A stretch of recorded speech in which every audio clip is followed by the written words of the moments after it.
Now I don't. So anyone can feel free to say anything, but so thank you. What did we? What were we just handed? This is a picture of a famous martyr in the war.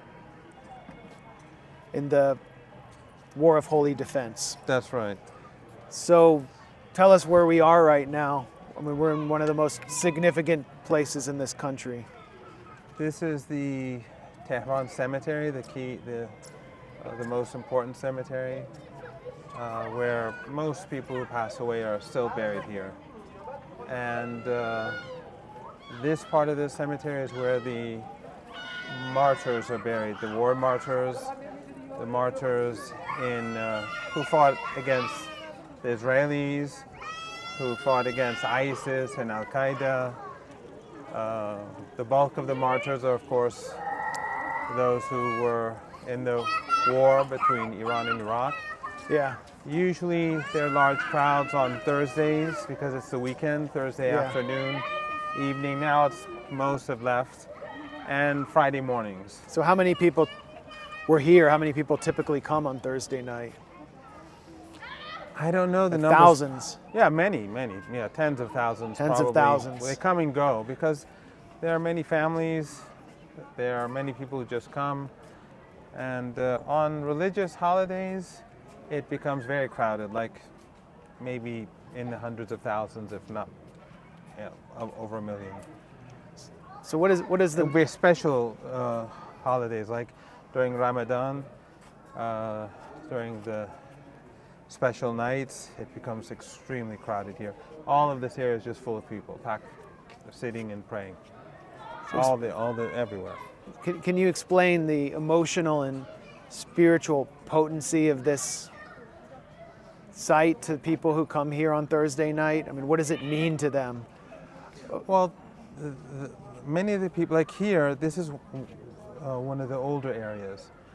And many of these people here many of them, not all of them, were martyred during the revolution. They were gunned down on the streets of Tehran by the Shah's army. So a lot of them, this is like the older part of the area. So, and behind this are where some of the commanders of the war are also buried. And so people, these are people who made the greatest sacrifices. Their families made great sacrifices. So their parents or their spouses are buried here as well. They have special places for them. They are revered. They are if you'd come a couple of hours earlier, it would have been very crowded. You see how they're dismantling some of the things that they put together for tonight for the program. They give tea, and people would walk and have tea and then go to the different martyrs whom they may be related to, or just walk around and visit the graves of like well-known martyrs. But is it? I mean, it's an observance of history and the revolution that many of these people fell at a time when the fate of the revolution was uncertain, that the country could be overwhelmed, and cities were occupied by Iraq. There was the war on the cities, and there were so many deaths during that period. I mean, how much does that history mean today, as Iran is threatened now with war from the U.S.? Well, for example, you recall when General Soleimani was murdered by Trump, and there's a picture of him up there. He was very popular. Yeah. In the polls that Americans and Western institutions carried out, he was like 90%, had a 90% popular support. When he was martyred, there were millions on the streets in Tehran. Yeah. He wasn't even buried here. He was taken to his hometown. And so that just shows how, how these people are viewed among ordinary Iranians. And during Ramadan, when people are fasting, during those holy nights, this is not a place where they would normally have ceremonies. People on their own gathered here. Yeah. So in different parts of the cemetery, you have different religious ceremonies being held by different people, but it's sort of like it was a spontaneous thing. This here became popular without anyone promoting it. I just found out, for example, I came a few times with family. I just found out that such a phenomenon existed like a few years ago. Really? Yeah, and when you'd come, and now it's more organized. Yeah. But literally, I think probably among over 1 million people were here during last Ramadan. Really? Yeah, you couldn't get in. It was like it took us hours just to get into the complex. And it's a signal of support for the whole concept of resistance throughout the region. Yes, because these are martyrs. So these are some of the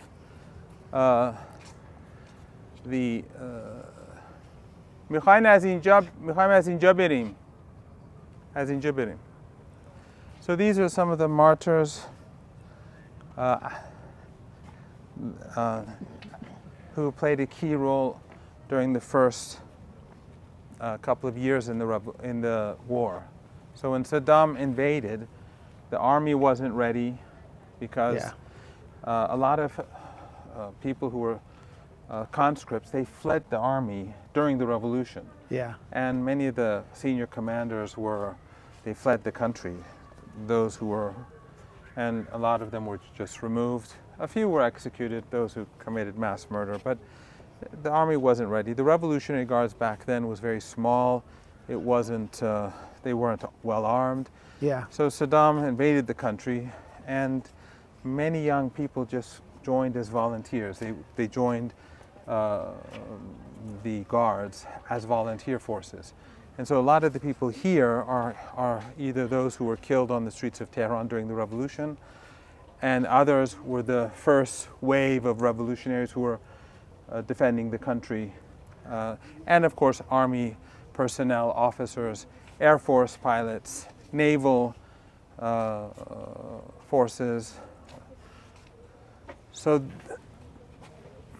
this particular person, he was my first commander. I actually became his radio man. Really? Yeah. What was his name? Komail. We would call him Komail, but his name is Komail Mirzazadeh. I was his radio man when he was martyred. I wasn't with him when he was martyred. He had 3 radio men. I was one of them. But at the time that he was martyred, I was one of his radio men. Can you describe the battle? And it was in Saddam Hussein supported terrorist groups and Kurdish separatist groups in Iranian Kurdish areas. He was the commander of the Bukhan area, and so we were liberating a road between Bukhan and another city, and his car was targeted.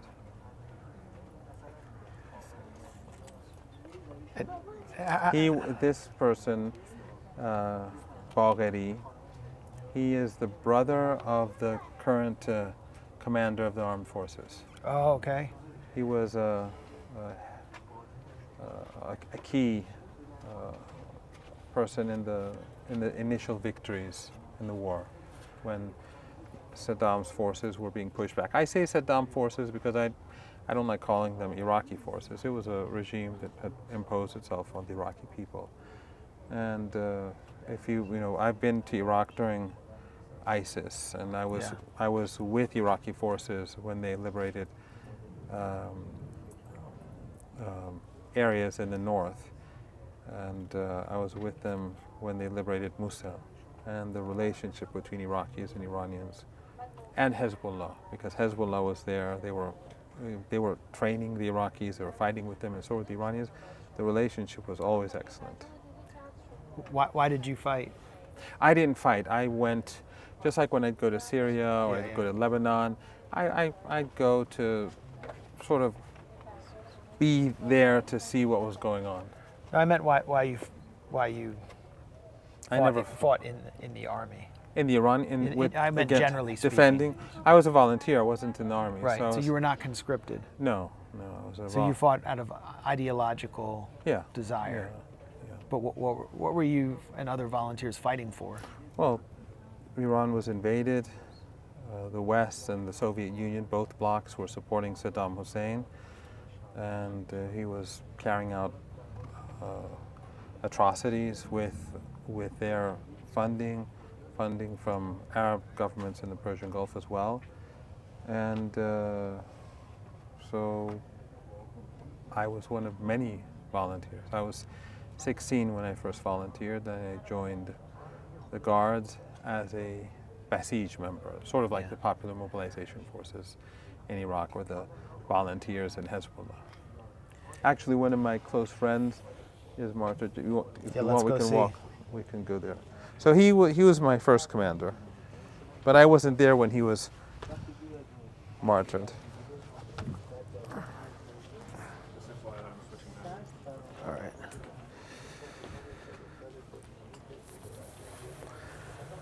These are some of the most famous. Dr. Chamran, he was very famous. Many of these people are they're household names. Like they in this in the whole area, all the small streets they are named after different places in the war fronts. Like Susangir is the name of a city that was occupied. Where they committed huge atrocities there. Yeah. So a lot of people on this side, they were gunned down in Tehran. He was one of my very close friends, and he was martyred in front of me. We were military divers when he was martyred. This was the Kabbalah 5 operations. Actually, if you see my profile picture, that's, I think, I'm not quite sure, but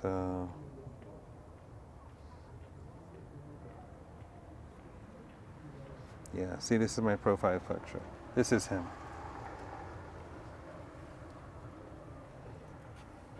So describe the operation. Well, these were all military divers. He was martyred. Both in front of me. He was martyred later, and he was also martyred. Their graves are actually close by. Whenever I come, I go. That's me. A bit thinner than now. That he was martyred. His grave is nearby. He was. This is him. Reza Farhangi. And he was martyred. He's close by. He's close by too. He was martyred, but he's buried in another city. So and that's me. So this is one unit. Yeah, this is. Or kind of like a platoon kind of. This is like a daste. I don't know how to translate it. Just say it. But it's the smallest unit. Daste. Okay. And so, what percentage was lost?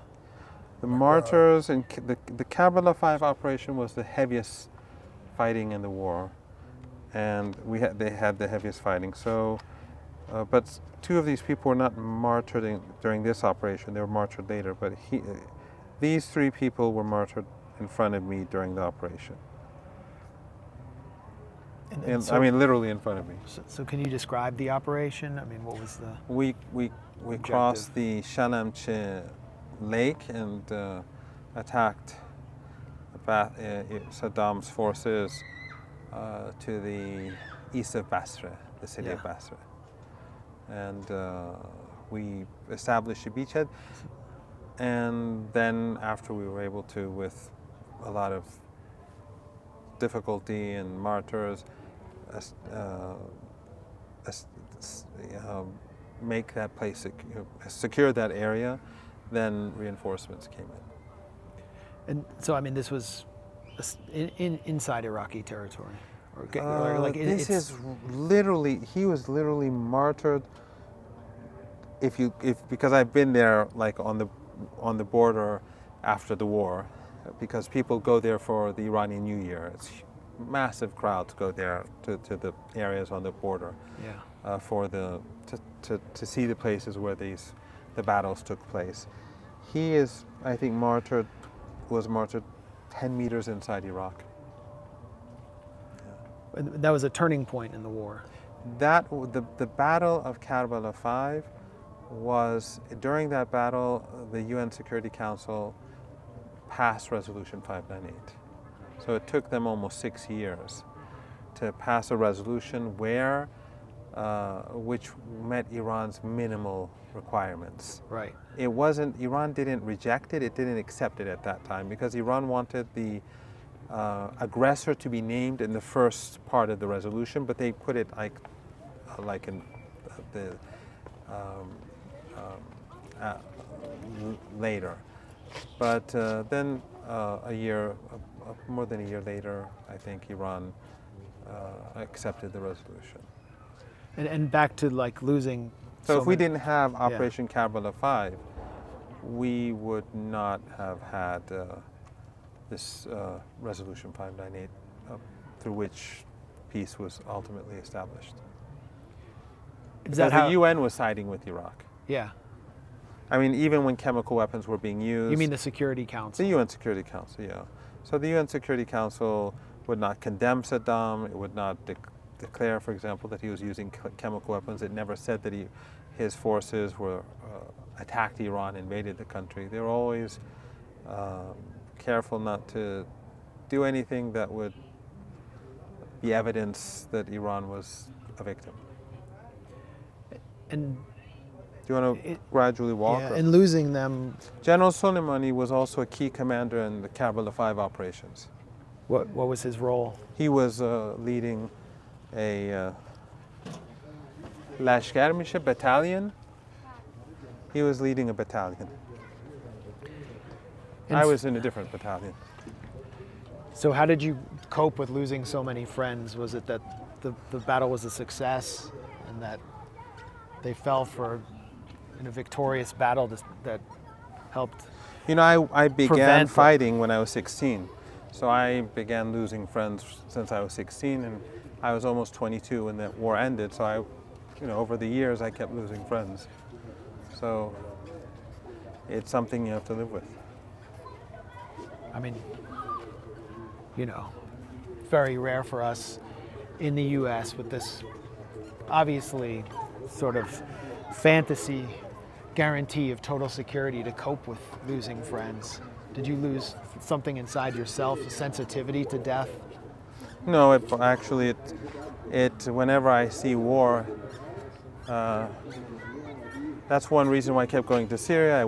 I keep going to Lebanon or Iraq, because I'm sensitive about war.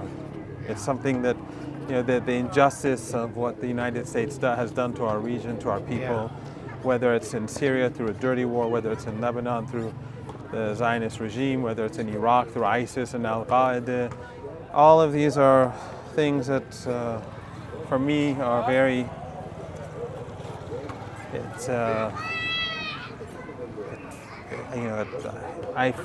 like many others, it pains me because it's a repetition of what we've been going through for many decades.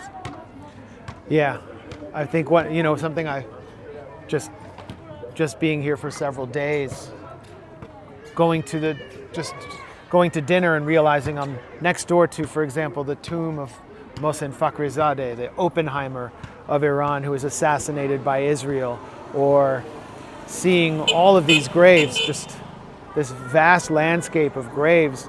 You see so much sacrifice has been made here for what people consider to be their independence, and now they're being threatened with war again, and it's like a negotiating tactic by Trump. Like, I'll kill you. Yeah, we'll kill you. I'll rain 20,000-pound mother of all bombs on your heads unless you agree to my terms.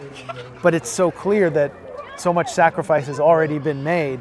Do you think that? And yeah. all of these deaths are directly a result of U.S. policy. All of these. You blame the U.S. for all of this. All of this, yeah. But do you think the administration in Washington understands the sacrifice that's already been made? I don't think they care. No. They don't see us as. I mean, when you look at Gaza, when you look at the barbaric bombings in Lebanon, when they targeted Dahia, you've been to Dahia. Yeah. How they would just target apartment blocks and Western journalists based in Beirut. They had their cameramen were Lebanese, their fixers were Lebanese, their drivers were Lebanese, their producers were Lebanese. Yeah. They knew these were just ordinary apartment blocks. Yeah. But the reports that would come out from Lebanon was Hezbollah strongholds, Hezbollah sites, Hezbollah targets, in order to legitimize the targeting of families and the mass slaughter of families and the targeting of their property and destroying the homes of tens of thousands of people in Dahi alone. Yeah. So when you see that, I mean, that's what I saw. I've never been to Gaza, but what you see in Gaza is far worse. Yeah. So what is ongoing in Gaza, we see what's happening. So they don't care now. So why would they care about all these martyrs here in Tehran? So these were young men, and some of these were our families too. If you go among the graves, you'll see women and children, and they were those who were killed as a result of airstrikes or missile strikes. And the U.S. and their proxies in the region, Saudi Arabia and Kuwait, and all of them were funding Saddam, and Germany was providing Saddam with chemical weapons. And the only country that supported Iran was Syria. Yeah. They were the only ones who were opposed to this aggression among all the countries, and they helped Iran a lot. They provided missile technology to help. They provided different things. The most important thing that they did was they stopped an oil pipeline that went through Syria. Iraq was exporting oil through Syria, and that was a sacrifice. I mean, Iran did help Syria, Yeah. but the cost that they paid by shutting down that pipeline Yeah. was much greater than anything Iran did for Syria. Yeah. Which helps explain why Syria was targeted so ferociously. Oh yeah, I mean, Syria was targeted first and foremost because that's what Israel wanted. Yeah. And they used every tool in their toolbox, whether it was sectarianism, racial hatred, anything to justify what they were doing to Syria. I'd been to Syria many times, and between 2000 and, well, before the Dirty War, I regularly travel, but after it started from 2013, you want to watch out behind you? Yeah. So from early 2013 till literally a few weeks before the fall of Syria, I'd go there 2, 3, 4 times a year. So Syria, yeah, it was targeted because it had to go, just like any country that's near Israel. And so Qatar and Saudi Arabia and Turkey, all of them being in the American camp, they conspired to destroy the country. Jordan, Israel, of course. They brought the organization responsible for 9/11 to power, and Emmanuel Macron just went and met its longtime leader. And I tweeted, ISIS goes home, or ISIS comes home. You know, Alistair Crook, you saw him this morning. Yeah. Alistair, in late 2011, I lived in Lebanon that year. I was on sabbatical in Beirut. And it started when the Dirty War started when I was there. Alistair told me in Beirut, he said, I don't recall the exact words, but he said basically that this is a dirty war. Yeah. And I said, how do you know? And he said, all the people who I knew in Pakistan in the 1980s Yeah. who were involved, Yeah. they are now in Istanbul. He told me this in 2011. Iranian intelligence and all these people were saying the same, but of course in the West they were saying, the Western media was saying these are conspiracy theories and that sort of nonsense. But Alistair told me this personally in late 2011 in Beirut. Yeah. Oh, and Alistair, by the way, got really punished because of Syria, because he became a truth teller, and he had a think tank. He was doing pretty well. Everyone who told the truth about Syria was punished on some level in the West, and I mean, I think the backlash I got was more harsh than what I got for turning against Zionism. And by the way, and also Iran, Flint and Hillary Leverett, who you may know, they started writing. I mean, Hillary's Jewish.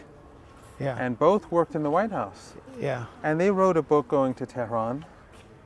And they wrote some articles about Iran. And they were hammered. Oh, yeah. I remember it. The neocons were obsessed with them because they were credible people who were actual Iran experts who worked in the White House. Who worked in the White House and the NSC, and who were willing to entertain the idea of Iran not being destroyed by regime change. And not being an enemy. Being accepted sort of as it is. And that's unacceptable. A real expert is unacceptable in Washington. You have to be an ideologue with a lanyard. So, I mean, I think we're in a pivotal point right now after October 7th. It's not me saying it, it's Netanyahu saying it. He's saying, you know, we've cut off the hands of Iran in the region. We have destroyed, Syria's fallen. In his dreams, Hajj Ali Akbar Fuladwand, his wife was pregnant and she lost her child when she found out that he was martyred. He and I both went to Hajj pilgrimage months before he was martyred. I didn't know him. We met as volunteers when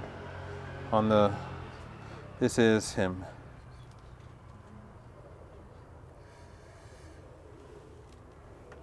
Standing beside me. So that's these two. And then I'll just show you one more now. There are lots, but watch out here. How often do you visit? Depends. Depends. Sometimes it's very difficult because it gets very crowded on Thursday. So that if the roads are too crowded, congested, I just don't come, or I turn back. Because this is the biggest, this is Tehran Cemetery, so it's not just the martyrs. People come here for their family members. And this is a picture that he has with me.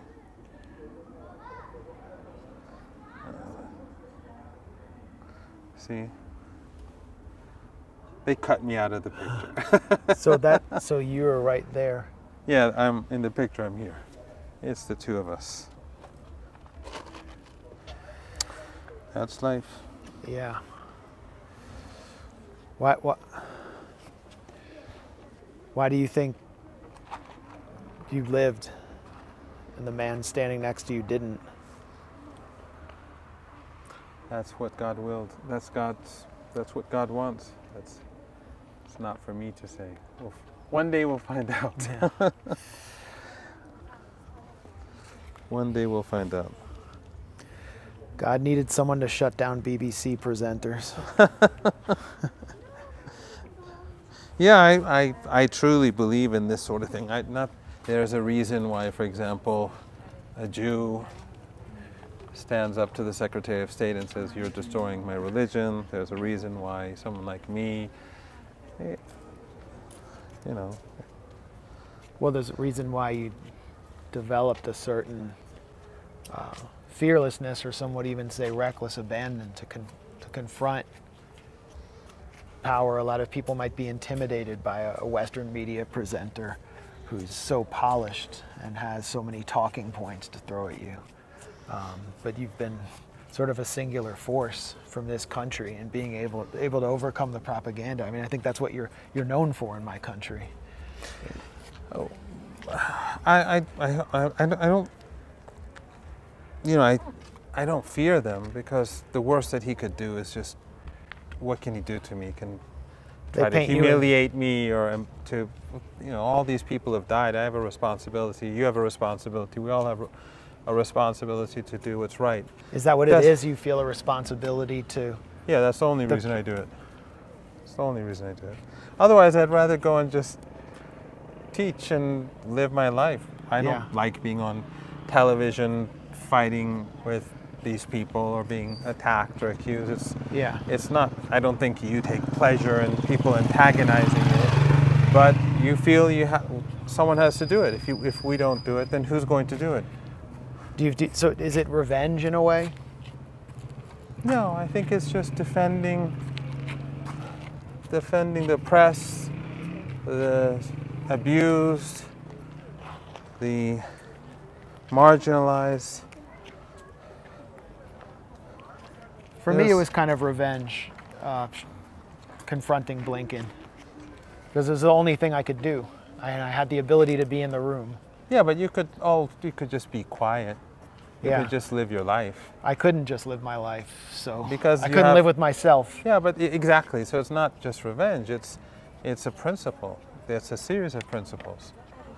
If you don't know all these people in Gaza, you've never met 99.9. No, you've been there, but you know a few of them. You can just turn away. You can condemn them and just move on. Yeah. But you can't. You feel you can't live with yourself, because you know you have a responsibility.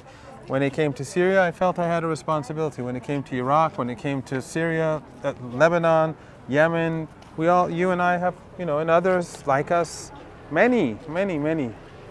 Like those students who protest. Families of the martyrs, they have special passes. Yeah. So they can bring in their cars. Okay. They're enjoying themselves.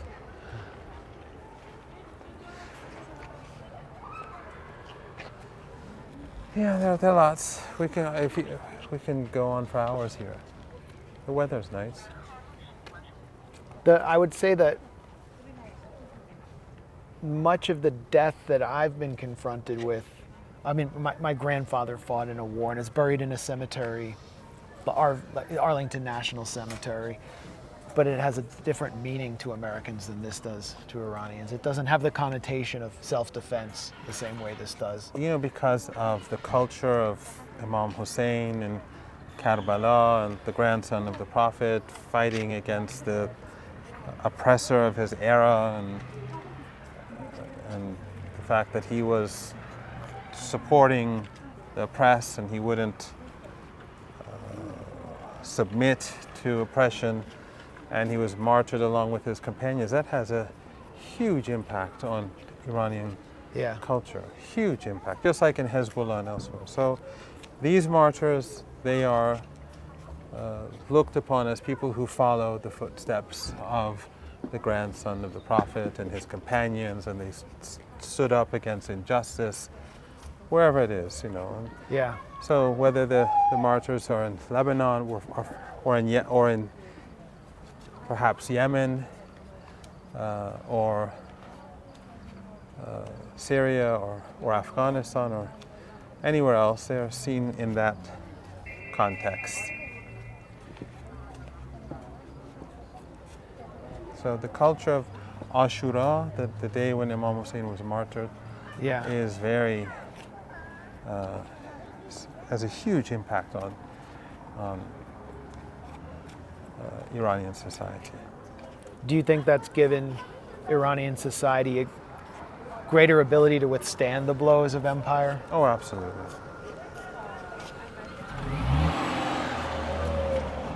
Absolutely. And do you think more blows are coming in the near future? The war? Yeah, I don't see this ending anytime soon. I think as long as you have Israel, this is going to continue. As long as you have this ethno-supremacist regime, which is not even an ethnicity, but anyway. But as long as you have, you know, the empire pouring in money and weapons to slaughter in this region, yeah, it's not going to stop. It's not going to end anytime soon. So you think war is Watch coming behind you? You think war is coming in the near future? I don't know exactly what that means. I don't know what, how this is going to play out. But I think we are going to have violence for quite a while. It may increase and decrease, but as long as the Israeli regime exists, there won't be peace in this region. Yeah, I mean, It's like apartheid South Africa. As long as, resistance against, whether it was the ANC or any of the other groups, or whether it was in what is now Zimbabwe or the frontline states, there was never going to be peace as long as there was a white supremacist regime. It's just impossible because people are going to resist. Sometimes the resistance may gain strength, sometimes the resistance may weaken. The cemetery is huge. It's very big, by the way, but if you want to go back in, we can. But yeah, we'll go back in. But Netanyahu's kind of framing this as a special window in which war should occur, war on Iran, because he'll lose. If there's war, the U.S. will lose, and if there's a war, Israel will lose. In any conventional war, the United States and Israel cannot defeat Iran or the resistance, and they are just fooling themselves if they think otherwise. They've been saying that about Russia in Ukraine. How Russia's losing and how they're. I mean, the U.S. has failed in Yemen. It was supposed to be sort of a testing we ground knew for that it Iran. was going to happen. They didn't even succeed in Lebanon. The Israelis sought a ceasefire. It wasn't Hezbollah that asked for a ceasefire. Hezbollah took heavy blows, but they still prevented the Israelis from taking a single town. Only after the ceasefire, in violation of the ceasefire terms, did the Israelis move in and take territory. And then ordinary people went, and at heavy cost, many women were murdered by the Israelis, but they pushed the Israelis out of most of those areas.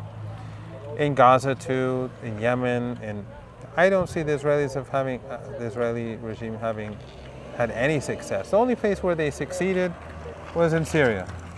But even there, I've been saying that it's not going to end well for them because, in a sense, the burden of Syria has been removed from the shoulders of the Iranians because Iran was paying for people, for people to survive under those circumstances. And ever since it fell, those who were behind ISIS and Al-Qaeda have done nothing for the Syrians. The situation there now is much worse than it was before. No one's doing anything for Syrians, and we see how much land the Israelis have taken, and we see how Jolani, as we expected, we were absolutely certain that Jolani, the first thing he would do would be move towards Israel, because that was the whole objective in the first place. The U.S. would never support a dirty war in Syria if it wasn't to help Israel. Yeah. It was impossible. So ISIS and Al-Qaeda, as you know, and I think you've written about, they controlled the areas alongside the Golan Heights, the Syrian Golan, occupied by the Israelis. And they were funded by the Israelis. They were supported by the Israelis. Moshe Ya'alon said, "I prefer ISIS there to the Syrian Arab army." And their injured were treated by the Israelis. And whenever the Syrian army would try to take back that territory, they would bomb them, they would shell them, helicopter gunships would target them. It was obvious what these groups were all about. But the power of propaganda, whether it's from these Arab oil and gas-rich dictatorships or the Western media, was immense. And back then, we didn't have alternative media the way we do have now. And I'm not saying alternative media is all good, but at least now you have spreading the news is much, spreading information is very different from back then. So young people who now are more politically aware, the previous generation didn't have the sort of opportunities that they have now to get that sort of alternative worldview. Yeah, and I mean, mainstream media in the West is discredited, so Oh, yeah, utterly, people utterly. turning to other sources. But I wanted to ask you, on the topic of war, since war is always looming, a lot of people say Iran, by not enacting True Promise 3, has sacrificed its deterrence. Iran has lost so much of its leadership to Israel's assassination program, and we saw Hassan Nasrallah and Hisham Safadin be cut down as well, almost in like the course of a few hours. So like A few days, yeah. The few days. I was there when Sayyid Hassan was martyred. I was in Beirut. I was a few hundred meters away from the place. Yeah. I was in a Zahra hotel. Yeah, and I saw you there at the site of it. Why hasn't Iran? Yeah, for the funeral. Yeah. Yeah. Why hasn't Iran done the same? I mean, no Israeli leadership. I don't has- think the resistance Why is hasn't- not dependent on individuals. It's not dependent on General Soleimani. It's not dependent on Sayyid Hassan Nasrallah. It's not dependent on any of the martyrs of Hamas or Hezbollah or Islamic Jihad, because this is a movement. It's an ideology. Yahya Sinwar, when he was martyred, I was on, I think probably Sky News or something. And they said, "What will happen?" I said, "Nothing. There are thousands of Yahya Sinwars." Yeah. And you see right now, they haven't been able to take Gaza. There's no Yahya Sinwar fighting anymore, or commanding the troops, because there are others who are doing it. The same is true in Lebanon. The same is true in Iran. True Promise 3 has its own reasons. I can only speculate, but Iran wants True Promise 3 to be very, very hard-hitting. And for the last few months, the Iranians have been upgrading their missiles and drones and making them much more precise. Because, for example, if Iran wants to destroy a power plant, you can fire a few missiles and they will go down. They don't have to be very precise. But if you want to knock out that building, that small building, or destroy that particular car, you have to have very high precision. And I think next time around, when Iran does punish the Israelis, it will be very devastating for them. And am I correct? Like an hour ago, the IRGC unveiled a new underground UAV base. I had heard that. They were surprised. I heard in the news that they were going to inaugurate something. They have well over 300 bases. What's the point of inaugurating these new bases? Like, what message is being Because sent? they're spread out across the country. Yeah. And if there is an attack on Iran, you will have drones and missiles, precision drones and missiles, being fired from across the country. So there's no way to destroy those bases. There's no way to stop those drones or missiles. And if there's war, the Iranians can take down the whole region. There's no doubt about it. So they are making these underground they've developed these underground bases so that the Americans can't destroy them. They're spread out across the country. And that just makes it impossible for the Americans, the Israelis can't do anything without the Americans. But that makes it impossible for the Americans to stop the Iranians. And they are much less expensive than Western weapons. They're very high tech, but the Iranians have devised a defensive and offensive capability without having a very high military budget. Should Iran have a nuclear weapon to end all wars? In other words, not to deploy it, but to send the message that you can no longer threaten us. We're not going to be sacrificing so much in conventional warfare anymore. There's a debate going on in Iran about that, and from my understanding, it's roughly 50-50 right now among ordinary people. The state, the establishment, the leader, they do not want a nuclear weapon. The reason is, one, they see it as inhumane, And so in the West, because of their narrative on Iran, they say, nonsense. But if you go back to the Iran-Iraq War, when the West was giving Saddam Hussein chemical weapons and barring Iran from purchasing gas masks. Yeah. My gas mask was from North Korea. So back then, leaders went to Imam Khomeini, the leader at that time, and said, we need to develop chemical weapons. And he said, no, they're inhumane. So we never produced nuclear or used and deployed chemical weapons during the war. So the ban on nuclear weapons has a history. Yeah. And the other reason is that if you have a nuclear weapon, then a lot of other countries would want it. And a lot of these regimes in the region, they're family dictatorships, they're not inherently stable. The Right. Emirates is not inherently stable. Yeah. Saudi Arabia, Qatar, these are family dictatorships, or Central Asian countries, or the Caucasus. So you would be pushing other countries towards developing nuclear weapons. That is a problem. But the Iranians have said that if the United States or the Israelis attack Iran's nuclear sites, then Iran will develop a nuclear weapon. That is sort of to make sure they don't do it. Right. Right. And Could Iran develop a nuclear weapon after having yes. bunker buster bombs Yeah. plowing down on Fordo and Natanz? Yes. I think the Americans are miscalculating, and they're overestimating their capabilities, and they're underestimating Iran's capabilities. Just like they underestimated Yemen. They went to destroy Yemen's underground capabilities. They couldn't. They're very well protected. All they did was bomb factories, apartment buildings, Historic ports, sites. historic sites, slaughter women and children, pretend to be slaughtering commanders. They didn't kill a single commander in Ansarullah. Not a single person. Yeah. Remember that the chat in Top missile Signal, guy. We got the top missile guy. He's visiting going his to girlfriend.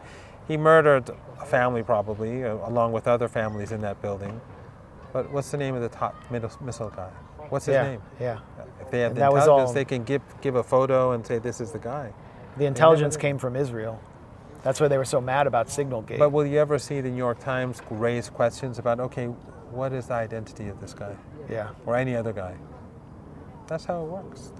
When it comes to Iran, when it comes to Israel, even those who hate Trump, Maybe we should film it. they will still defend the interests of the Israeli regime. Let's walk into the light if we Sure. could. Sorry. I guess I have two questions. I mean, Iranian society sacrificed a lot for its revolution, but how much of Iranian society today inside Iran supports the revolution in an ideological sense? Well, there are two ways of, I think, looking at this. One is that it's none of the business of the United States. Whatever the mood is in Iran or in Iraq or in Pakistan or in India or anywhere else in the world, the internal affairs of any country is their own affairs. But even if you look at polls carried out by the Americans in Iran, the legitimacy of the state in the eyes of Iranians is very high. There's dissatisfaction. If you go in any taxi, if you go in the metro, if you go on a bus, if you get on a bus, people say whatever they want. Or you see the debate online and offline, very harsh, much more harsh than you see in the United States. Yeah. In the mainstream media. Much more hard-hitting. But, you will see criticism about everything from top to bottom. But at the end of the day, just as I said before, when General Soleimani was martyred, you had millions of people on the streets of Tehran, which is the most secular city in the country.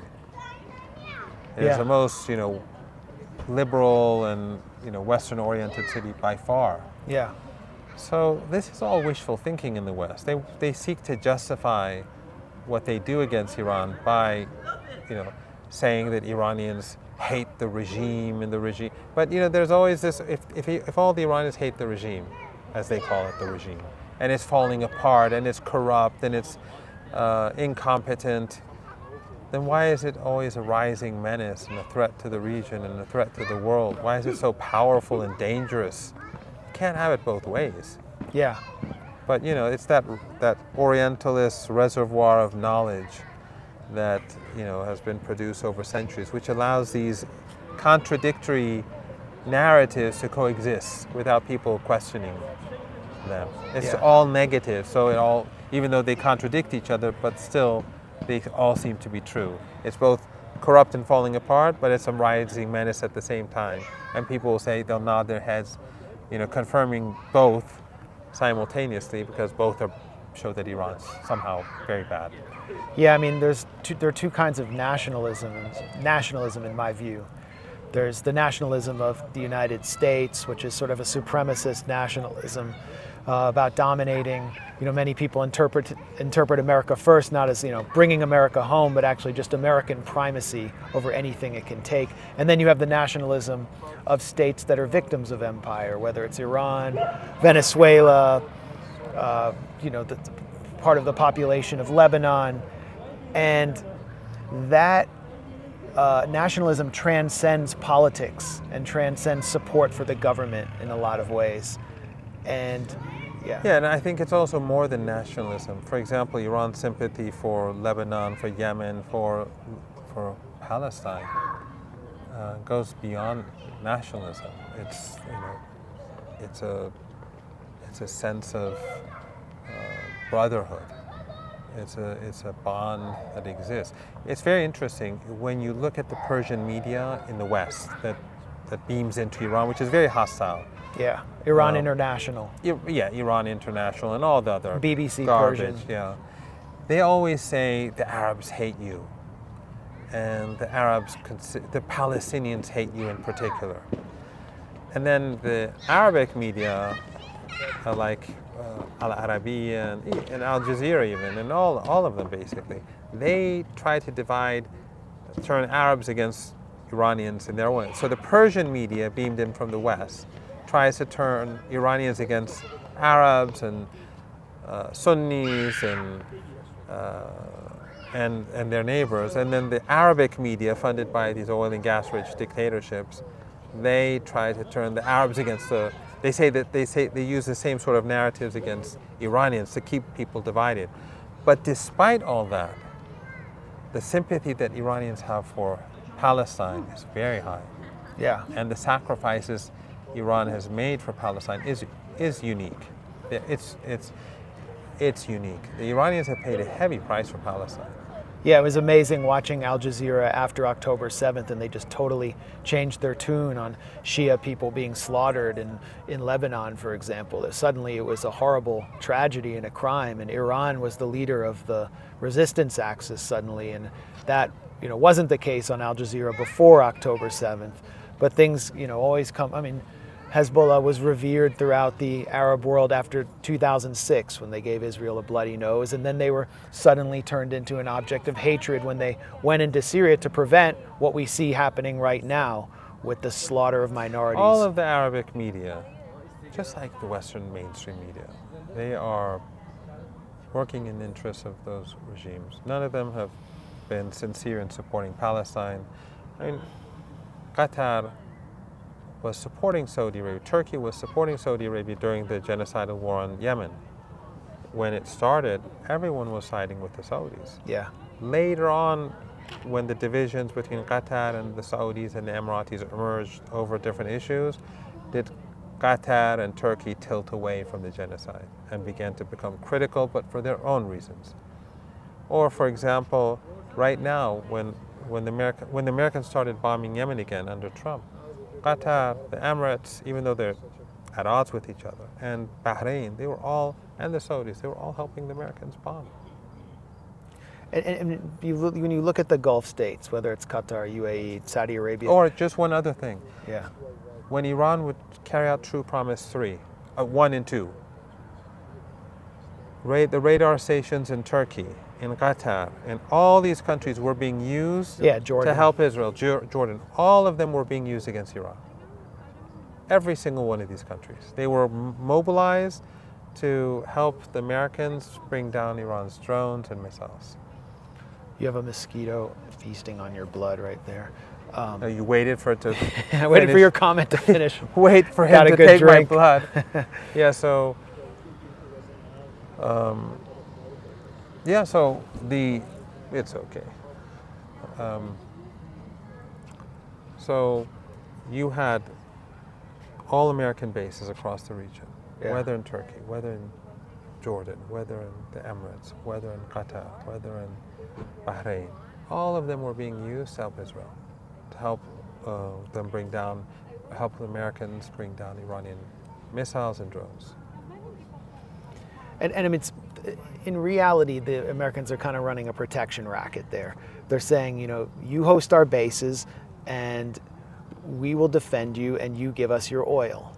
And ultimately, that's not it's a colonial scenario. Do you get the sense that could change, especially when you see the U.S. proving ineffective in Yemen? Maybe they're not such a effective protector or guardian of the oil fields, and that they might actually have to, cut a deal with their neighbors in Iran. You know this better than I. WikiLeaks shows that these regimes, some of them, they were calling for war against Iran a decade ago. They were saying, cut off the head of the snake. Now, they don't want war because they know that if there is war, these regimes will be gone, and the Americans cannot do anything about it. The balance of power has shifted. So the Americans and the Europeans can pretend all they want that Iran and the resistance, they're weak and it's a paper tiger.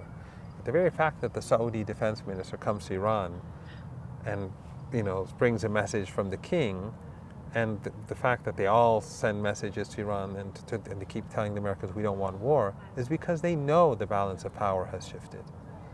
10 years ago, that's not what they were doing. That's not what they were saying. Today, they're saying the exact opposite. The media can say all it wants in the West, but the people on the ground know exactly what's happening. Is there any chance the U.S. pulls back under Trump?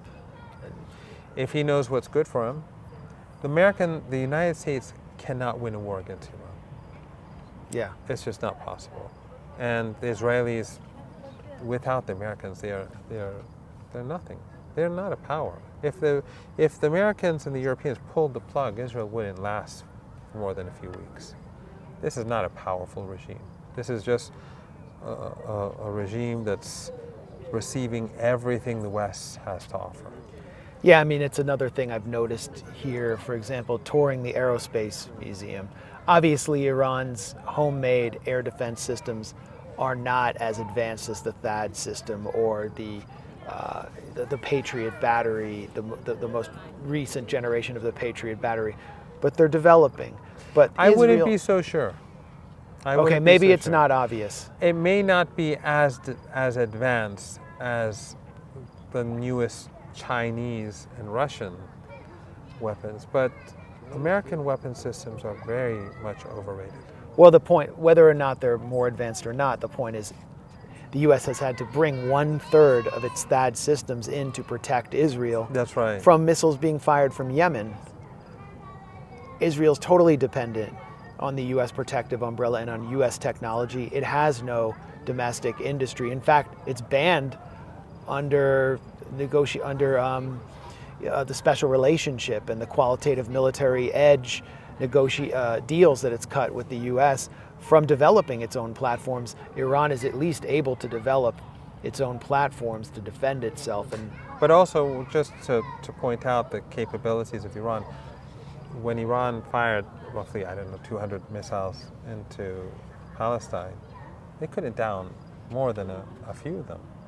And the hypersonic missiles, which change angles. Iran hasn't, I don't think Iran has actually used its hypersonic missiles. I mean, there are different definitions of hypersonic missiles. I'm not into this, so I don't want to get into it. I may be saying something wrong. But the point is that Iran has hypersonic missiles and the Americans don't. And that shows how far Iran has advanced without the sort of military costs that you see in the United States and the West. So Iran's military budget is lower than all of the countries in the Persian Gulf region. But its defense capabilities are indigenous and they're far more effective. And so just getting back to where we are right now, which is a very vast cemetery, a display of military sacrifice, human sacrifice for a sort of transcendent political goal. How does this sacrifice historically translate into willpower today? A veteran Iranian diplomat described the negotiations with the U.S. as a test of wills. How deep is the wellspring of Iranian willpower to resist onerous U.S. demands, and like, how does it connect to what we see here? Very deep. When the war started, a lot of these young men were just like myself, just ordinary kids. We were, doing our own things. We were like any other, teenagers in any other country. But these kids, these young men, they changed course and went to defend the country against injustice and against aggression. And their impact on Iranian society today is immense. As I said, all of these areas that we walk through, all of them, during Ramadan, during those nights that I told you about, packed at 2 in the morning, 3 in the morning. Yeah. And it's cold. And it was cold this year. Packed, and all these streets, full of cars. You couldn't get into this place. It has a huge impact. But if there is conflict, you will see the impact grow even further, very swiftly. That's how it was when I was young, and I have no doubt that it will mobilize the youth in a way which will be stunning to the Americans. Hopefully there won't be war. I hate war. I would like the war in Ukraine to end now. I'd like apartheid in Palestine to end today. And I'd like to see everyone live in peace. But if there is war, as I said already, the Americans will lose. The United States will lose. I have no doubt about that. Iran is not Iraq. Iran is not Afghanistan. Iran is not Libya. Iran is not Vietnam. Iran is more than all of these combined.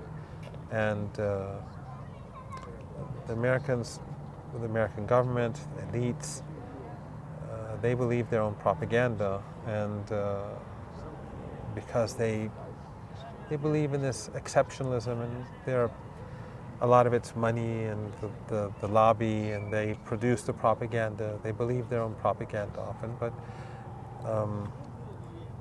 those who are sane and look at the situation objectively, I think they recognize that a war between Iran and the United States is not a war that the Americans can win. I'm sure there are people in the Pentagon and elsewhere who know the score.